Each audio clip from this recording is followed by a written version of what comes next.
Hi, my name is Andy Hazelton. I'm a first-year graduate student at Florida State University, and it's a project I worked on with my advisor, Dr. Bob Hart at FSU. Basically, I'm looking at the slope of the hurricane eye and how that relates to the intensity of the hurricane. And so, to get the slope, I used radar data from aircraft and from several field campaigns, including the NASA GRIP field campaign, the NASA CAMX experiment, and then radar data from all the Hurricane Hunter flights. And basically what my algorithm does is it starts in the center of the storm and goes out until it hits a reflectivity threshold value to basically determine where the edge of the eye is, and then I use linear regression to calculate the slope.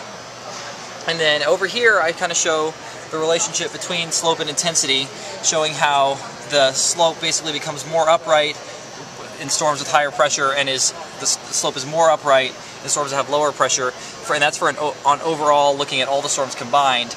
And for the individual storms, it's sometimes the correlation is even higher. As this graph shows, some of the individual storms get correlations between slope and intensity as high as 0.8 or 0.9. And then over here, I have basically a case study of one of the storms where there was a very clear relationship between slope and intensity. This is Hurricane Felix in 2007. And as these cross-sections of reflectivity show, the eye wall became much more vertically developed and upright. Basically, the slope increased as the storm intensified.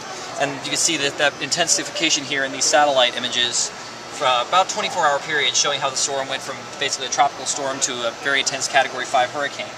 Now, one of my theories for why the slope increased was this high ocean heat content over the Caribbean Sea, because these circles show basically the progression of the slope. A wider circle means a less upright slope, and as the storm moved over this strong ocean heat gradient into an area of very warm, deep, warm water, the slope became very upright, the eye became very small, and the storm rapidly intensified.